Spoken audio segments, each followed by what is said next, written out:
Small hive beetles can be a beekeeper's nightmare, and I'm going to, in this video, talk a little bit about the biology, behavior, and control of this ever-growingly important honeybee pest. So let's start from the beginning. Small hive beetles are actually a beetle species native to sub-Saharan Africa. They naturally infest honeybee colonies in the southern half of the African continent.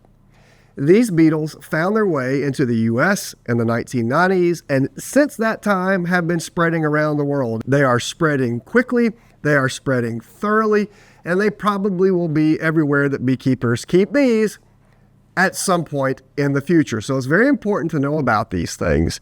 So when small hive beetles get to a honeybee hive, they go into the entrance. The males and females will mate, and the female will lay her eggs around the nest. And typically she lays her eggs in cracks and crevices around the nest. You can actually sex small hive beetle adults. If you squeeze their abdomen just a little bit, something will happen at the tip to tell you if it's a male or a female. Well, females have this long appendage that will come out of the tip of the abdomen, and they can use that appendage to lay eggs in cracks and crevices where bees can't reach them. Female small hive beetles can even go into cells in the brood nest that are empty, but that are neighboring other cells of brood, and they can bite holes through the walls of the cell she's in, and then stick her ovipositor or egg-laying appendage into the neighboring cells and lay eggs on the developing bees. We've even shown that they can bite holes in the cappings of brood cells and insert their ovipositor to lay eggs. So with this appendage, they can put eggs in lots and lots and lots of different places. Now, the larvae that result from those eggs eat sugar and protein. They'll eat honey, and they will develop on immature bees, so eggs, larvae, and pupae, and they will also develop on pollen. So these larvae will eat the brood, they'll eat the pollen stores, they'll even move into the honey stores. They have voracious appetites. This is the growth phase and the developmental phase of the small hive beetle. So those larvae are going throughout the hive, causing lots and lots of damage. And what you will see often, especially once they get either into the brood or the honey, that is a wet type of food, the feces from these larvae is known to be associated with the fermentation of these liquid sugar sources, either honey or different parts of the honeybee brood. So what you'll see is this slime associated with really high small hive beetle infestations. This isn't characteristic of infestations with just adult beetles, but once larvae explode onto the scene, you get this massive slime out. Now, just a word about this quickly. I'm telling you really the worst case scenario. When small hive beetles move into an area, they're usually in most hives, cryptically reproducing at levels that you and I don't even recognize. You'll see a few adult beetles, but no larvae. And that's because they are reproducing in different places around the nest, cracks, crevices, maybe behind a pollen ball or something like that. But it's really this explosive reproduction, this slime out of the colony that ultimately results in significant colony damage. And what will happen is the bees will shrink away from the damaged combs to where you've got a really small population of bees, and these beetle larvae and adult beetles are just causing problems all around them. Now, when the larvae have finished feeding, they will crawl out of the hive and go into the soil where they will pupate. And they'll spend a set number of days, plus or minus some days depending on cold, etc., in the soil. They go through the pupal stage and come out as adults. And as adult beetles, they find new hives and start the process all over. So typically what you see are adult beetle exodus from hives at nighttime to go find other hives, usually in the dawn hours, and you tend to get beetle larvae that have finished feeding coming out of the hives in the evenings or at nighttime to go into the soil to pupate. Now, a little bit about their behavior in the nest. The vast majority of colonies that host 2, 3, 10, 20 small hive beetles are really good at, through aggression, pushing those beetles to the periphery of the nest. The beetles will hide in cracks and crevices in those areas around the nest. The bees will station guards at these cracks and crevices, and they'll keep the beetles confined. So in most cases, the beetles aren't free running in the nest. They look like they're free running in the nest when you pop the lid off and you see beetles going everywhere. But that's because you've just broken open those prison sites and the beetles are scurrying and the bees are chasing them. So most of the time, these bees have the beetles confined to prisons in all sorts of areas around the nest. Now, something happens in the hive, something we've not discovered yet as scientists, but something happens in the hive that triggers this mass reproduction of beetles in the nest. I've seen a colony host 1,000 beetles and have no problems at all. And I've seen a colony host 70 beetles and melt down from these slime mounts. So something triggers this mass exodus from these prison sites, massive reproduction in the nest, this slime out, the colony condensing, and exploding populations of beetles. So all of that still needs to be worked on. But when they're in these prison sites, the beetles have developed a way to stay alive. They will actually go to the edge of the prison and antenate with their prison guard, so rub antenna with their prison guard bees. Most of the time, the bee responds by attacking the beetle and chasing it back into prison, but every once in a while, maybe 10% of the time, the beetle seems to hit the bee in the right spot. The bee will start regurgitating honey, and the beetle just sits there and feeds, and when he or she is done, she goes back down into the prison to wait for her next meal. So beetles seem to wait for the opportunity to get out of prison and start producing or laying eggs in the pollen resources and the brood combs and cracks and crevices around the nest. The good news is the vast majority of the time colonies can handle this. The beetles are low pressure, they're keeping them confined, etc. But when you get those explosive reproduction events, that's when you have colony meltdowns.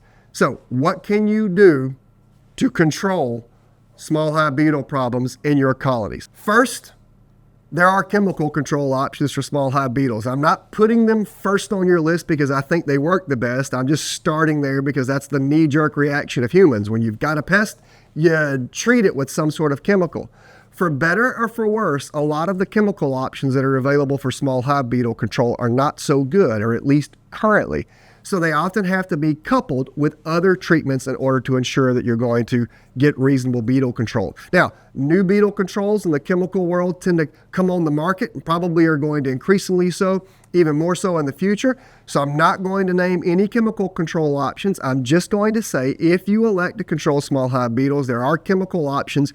You can look in your equipment catalogs where you live to find the products that are registered for use against small hive beetles in honeybee hives. Follow the label, you do that, and you can reduce beetle populations in your nest. But there are other things that you can do that are just purely management based. So for example, don't allow dead outs to persist in your apiary. If you have a colony that died over there and it's full of honey and pollen resources, it's a magnet for small hive beetles. They will fly over there, cause one of these mass reproduction events. The larvae will go into the ground, and now you've got hundreds or thousands of adults coming out weeks later looking for new hives to invade. So if you find a dead out in your apiary, remove it as quickly as possible. You'll take it back to your shop, and I'll talk later about what to do when you have equipment in storage. Consistent with that, not only do you not want dead outs, but you also don't want weak colonies in the apiary. Here at the University of Florida, anytime I notice beetle problems, it's often because the colony in the hive has constricted or shrunk to the size that it can no longer protect the resources around it. So you did have a strong colony, maybe 2 boxes, and now they've restricted themselves to 5 frames in the lowermost box because they're struggling with something else, and now you've got all of these resources that beetles can target. And you'll get this explosive reproduction around the cluster of the bees in that nest, and then you've got a significant problem on your hand. So what I recommend in this case is if you have colonies that are shrinking in population, correspondingly shrink the amount of combs in the boxes that they have to protect. So maybe a weak colony needs to be strengthened in a nuke rather than in a 10-frame hive or a 2-box hive. Again, reducing the amount of combs that the bees have to protect. Another option that a lot of beekeepers use is the option associated with traps.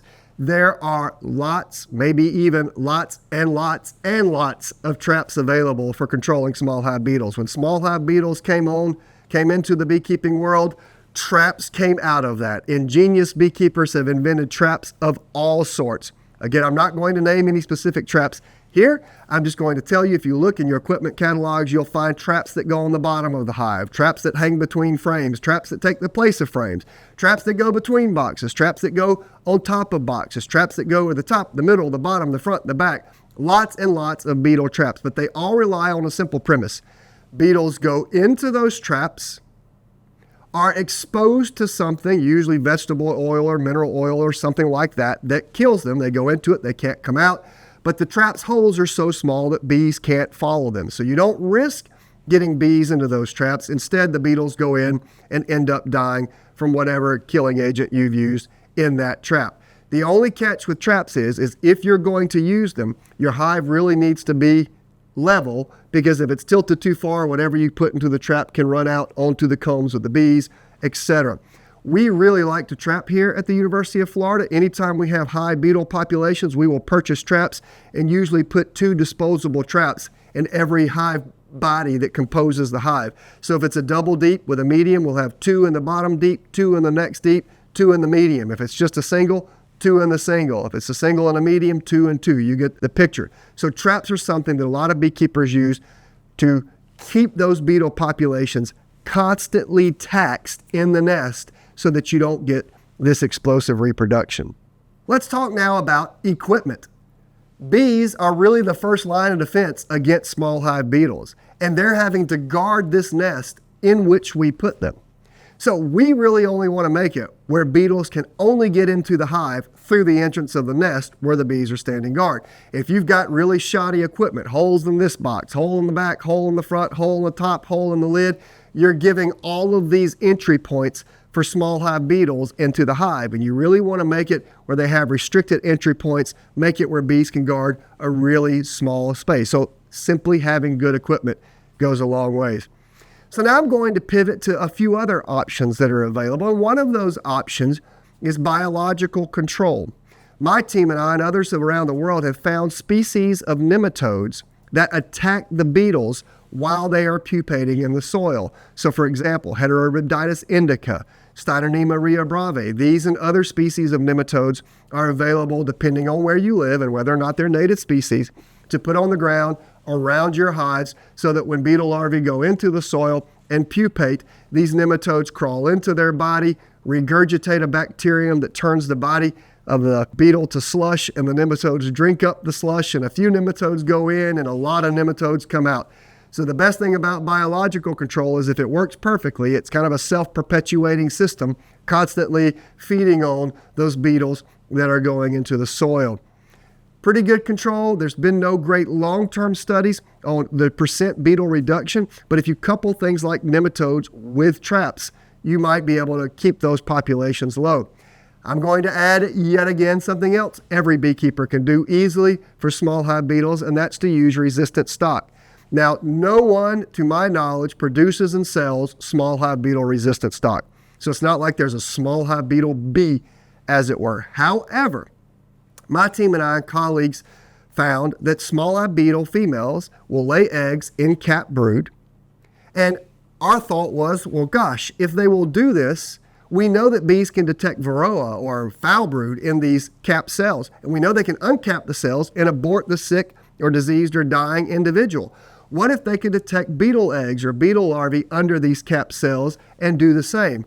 We found that that happens. We were able to show through a series of studies that bees can recognize the presence of beetle eggs in the capped brood, uncap those cells, remove the developing bee, and abort the beetle eggs. It's probably the exact same behavior that bees use against varroa and chalk brood and American foul brood. It's probably just good old hygienic behavior. Assuming that's the case, just using a good resistant hygienic stock will go a long ways potentially to reducing beetle population explosion in your nest. Really, the final recommendation at the hive is to recognize that beetles are very good secondary pests. What do I mean by secondary pests? Well, secondary means they probably thrive when a primary pest is causing problems in the hive. Maybe the hive is queenless. Maybe they have a really big varroa population. Maybe the viral loads are high. So essentially, one way to control small hive beetles, or at least put an impact on small hive beetles, is to control everything else you can control. Make sure they have a good queen. Make sure varroa are controlled. Make sure they have all the nutritional resources that they need so the colony is healthy and thriving and strong, because strong colonies handle beetles better than do weak colonies. And honestly, the best strategy for controlling beetles in your hive are integrating all of these things. Another popular treatment around the world happens to be these fabric sheets. You can actually purchase these now from beekeeping equipment supply companies. And what they do is when you put them into colonies, the bees will rough them up. They'll create these different fiber structures coming out, and the small hive beetles walk into these things and they get stuck. And the placement of these on top of the brood nest or up under the lid of the hive can really kill a lot of small hive beetles. But the key is do as many different things as you can to reduce beetle pressures, and you may never see a true beetle problem. Just having beetles does not mean your hive is going to die. So integrate all of these methods to keep their populations low. One last piece of advice. Beetles are not only a problem in living colonies, they are also a problem in stored equipment, especially honey that is harvested and put into the honey house days or weeks before it's extracted. Commercial beekeepers in the U.S. have historically gone and removed honey from many different colonies every day and simply put the honey in a storage house waiting to extract it once they've removed all the supers. Well, those days are gone because beetles can go into those supers, reproduce, destroy your honey, especially if there's pollen or brood mixed in. So the word of advice, where you put equipment. Don't store equipment in the open that has honey or pollen in it. Beetles will move in and damage it. If you are harvesting honey, don't just put it in the honey house. Harvest today only what you can extract tomorrow. Don't have days and days and days of stockpiles of supers in the honey house waiting to extract. If you do all of those things, then you'll reduce the beetle pressures that you start creating at your honey house. That then bleeds over into your production colonies. Small hive beetles are a problem, yes, but they are a surmountable problem. They can be handled. The pest pressures from small hive beetles in Florida are as large as they are anywhere in the world. But beekeepers are finding new strategies all the time to keep those populations low. So if you ever see one, don't panic.